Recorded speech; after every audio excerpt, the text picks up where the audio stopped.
The whole train route is picturesque, but you get the scenic beauty full frontal when you head to Jinguashe. Nestling in a small valley, Jinguashe is surrounded by mountains, flowing rivers, and a majestic view over the sea. Oh, and then there's one more attraction: gold. The Gold Ecological Park is a mixture of museums and mine buildings, most of them dating from the early 20th century, although the majority have been restored. There's something here called the Benchen Fifth Tunnel Experience. It's a 180-metre section of renovated mine, and it's an experience all right. Dark, dank, and with a hint of intrigue. The tunnel network extends for more than 600 kilometres, and in parts it descends down as far as 132 metres below sea level. Wow, well, don't know if it's just me. I actually love little places like this. I find them, I don't feel claustrophobic, but I don't have to come down here every day like the people mining used to have to. This is the 5th tunnel of 9, and the 9th one used to actually go under the sea to go and look, all of them looking for gold. This is fine for me for 10 minutes, quite enjoyable, but whole lifetime, I don't know. If you happen to come on your own, never fear, you won't be lacking in company. There are wax exhibits inside, with speakers recreating the banter of old.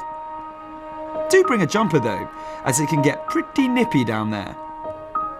Beyond the Benchen Tunnel, and an almighty contrast to the blackness of the mines, is the Gold Museum, giving you a well-illustrated introduction to the history of mining in the area, including a description of gold extraction techniques. So if you're strapped for cash, just watch the documentary and take some notes. Oh, I don't know why I bothered hunting for gold down in the mines when it's been up here all the time. This is said to be the largest man-made gold brick in the world, and it's worth over $5 million. I'm touching $5 million right now.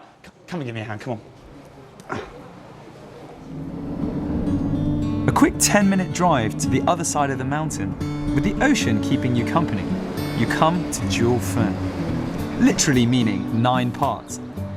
It began life as a gold rush town and is now an arts and crafts mountain retreat. At the turn of the 20th century, just 9 families lived up in these hills, hence its name, which is a reference to provisions being divided into 9 parts for these people.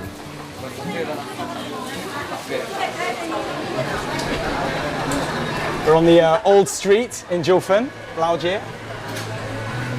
Lots of small snacks, check them out. 这个是什么？豆盐，豆盐，是甜的，咸的。Today, the main attraction in Jiufen is its narrow streets lined with tea houses, souvenir shops, and places to grab a well-earned snack after the trek up the hill. In the old street, you can mingle with the local people whilst trying out the traditional local grub.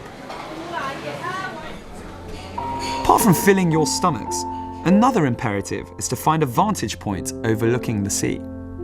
The views are simply stunning.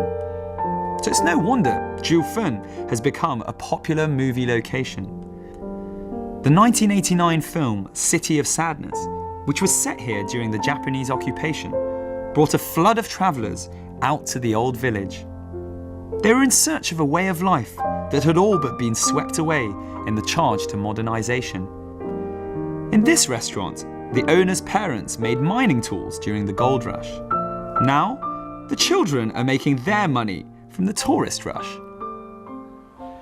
So I sweated my way to the top at Jiufen, and I finally managed to come to a nice coffee house where we're overlooking the sea behind me and I'm catching some sun. It's a perfect place for half a day to have some manly cocktails and work up your tan. Cheers. In the 1930s, Jiufen was so prosperous that it was known as Little Shanghai. However, in the 70s, after the gold mining stopped, so did tourism, until some artists arrived, sparking a resurgence in Jiufen's fortunes. Cheap, with stunning views, the artist's advert almost writes itself. With the artist's arrival, Jiufen's shops underwent a significant change. handicrafts and real works of art began taking the place of the typical tacky souvenirs that you can find in so many similar places. Among the artists who have made Jiufen their home is Chu Xidong. He's one of the most famous painters in Taiwan, although his name is chiefly associated with a little-known art form.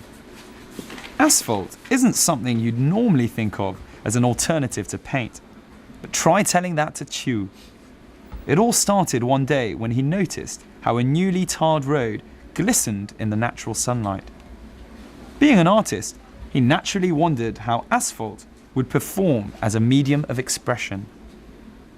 With asphalt being cheap and readily available in Jiufen, due to most of the roofs there being made of the stuff, it proved to be a brilliant move. You really need to see it firsthand so you can experience the skill of every movement. Who would have thought that asphalt could be used to create such a vivid portrait?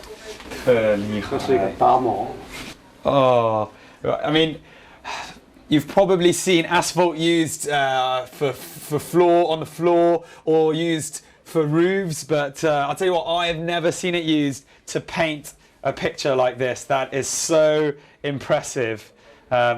Yeah, I'm blown away. 真的太棒太棒！你什么时候开始画吗？大概改用柏油是差不多30年前。